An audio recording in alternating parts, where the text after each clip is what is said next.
औज़ुबिल्लाहि मिनश्शैतानिर्रजीम बिस्मिल्लाहिर्रहमानिर्रहीम अस्सलामु अलैकुम।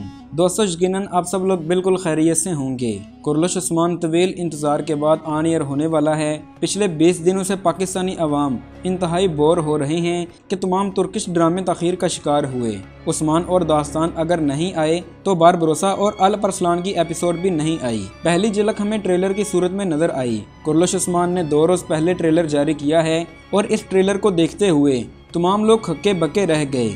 इस ट्रेलर में उस्मान के अल्प्स और उस्मान को कैदी दिखाया गया, उन पर जुल्म होता भी दिखाई दिया। फिर निकोला और कोसस की झड़प भी दिखाई दी। इसके अलावा जैसा कि हमने आपको पहले ही बताया था कि मंगोलों की आखिरी बार इस सीरीज में वापसी होगी और इसके बाद वो आपसी इख्तलाफात में पड़कर अनातोलिया से वापस चले जाएंगे। तो दोस्तों, ऐसा होता हुआ भी नजर आया। गियातो खान उस्मान को जिला वतन करने का हुक्म देता है। फिर अगला मौका गुंदोज बे की सरदारी का होता है, जो खवातीन को अपना सरदारी रोब दिखाते नजर आते हैं। अगला इंतहाई अहम और हैरान कर देने वाला क्लिप था कि वजीर आलिम शाह सुल्तान को खंजर मार देता है, जिसे उस्मान बे अपने हाथों से पकड़ भी लेते हैं। फिर क्या हुआ कि अगला सीन देखकर सब फैंस देखते ही रह गए कि गुंदोज बे अपने भाई उस्मान बे पर खंजर चला देते हैं और वजीर आलिम शाह को उस्मान के हाथों बचा लिया। सोशल मीडिया पर तमाम लोग यही कह रहे हैं कि ये एक ख्वाब होगा। इसके मुताल्लिक बाद में बात करेंगे। आज की वीडियो में बात करते हैं कि गुंदोज बे कौन थे, गुंदोज बे के कितने बेटे थे, क्या उनकी मौत एक गद्दार के तौर पर हुई,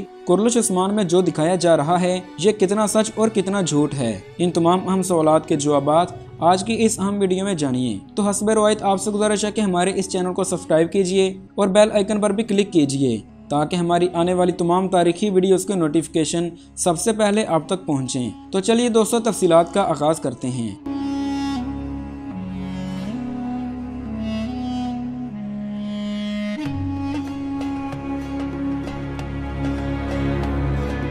दोस्तों, गुंदोज बे अर्तुगरुल गाजी के सबसे बड़े बेटे जो 1229 या 1233 के लगभग पैदा हुए। अर्तुगरुल ने अपने दादा या परदादा के नाम पर उनका नाम गुंदोज रखा। गुंदोज हमेशा से अपने भाई उस्मान का बहुत बड़ा सहारा रहा और उसने कभी उनकी क़ियादत को चैलेंज नहीं किया। उसने बाज़ंतीन के खिलाफ तकरीबन हर जंग में हिस्सा लिया। नई रियासत की तश्कील के बाद उस्मान ने उसे बड़े इलाके पर इख्तियार दे दिया, जहां उसने नई रियासत की खिदमत की। गुंदोज बे 1302 या 1306 में शहीद हुए। कई मुर्रिखीन ने लिखा है कि गुंदोज बे की शहादत 1299 में ही हुई थी। दोस्तों, गुंदोज बे के 2 बेटे थे, एक शहीद आइदोगदो बे और दूसरा गाजी तैमूर बे। ज्यादातर लोगों को सिर्फ आइदोगदो के बारे में ही इल्म है। आइदोगदो सल्तनत उस्मानिया के एक नामवर जंगजू थे। छोटी उम्र में ही अल्प के नाम से मशहूर हुए और 27 जुलाई 1302 को कोमन हिसार जंग के दौरान 17 या 18 साल की उम्र में उस्मानी फौजियों की कमान करते हुए शहीद हो गए। आइदोगदो का मकबरा यानी शहर में मौजूद है, जबकि अर्तुगरुल गाजी की कब्र के बाहर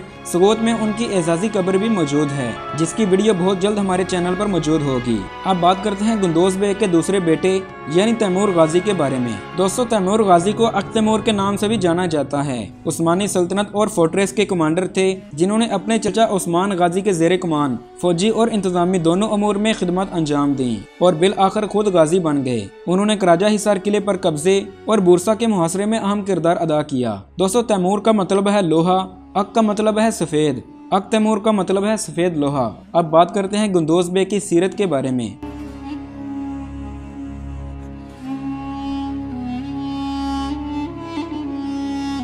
तारीख की किताबों में तो यही लिखा है कि गुंदोज सरदार एक मुखलस और आला तरीन अखलाक के मालिक थे और कभी भी उस्मान के खिलाफ नहीं हुए। सल्तनत उस्मानिया में गुंदोज बे का भी आला किरदार है, मगर पता नहीं कि कुर्रश उस्मान ड्रामा के डायरेक्टर गुंदोज बे के साथ ऐसा क्यों कर रहे हैं। उनके किरदार को मनफी करना या फिर शायद इसमें भी कोई प्लान होगा। डायरेक्टर ऐसी बड़ी गलती तो कभी नहीं करेंगे। उम्मीद है कि इस किरदार को जरूर बदला जाएगा और गुंदोज बे एक मुअज़्ज़ज़ सरदार के तौर पर उस्मान बे का सहारा होंगे। दोस्तों, उम्मीद है कि आपको ये वीडियो अच्छी लगी होगी। अगर आप लोग कुर्रश उस्मान के मज़ीद किरदारों की असल तारीख जानना चाहते हैं तो हमारे इस चैनल को विजिट कीजिए और अगर आपको वीडियोस पसंद आएँ तो सब्सक्राइब करना मत भूलिएगा। मिलते हैं इंशाअल्लाह एक नई वीडियो के साथ, तब तक के लिए अल्लाह हाफिज़।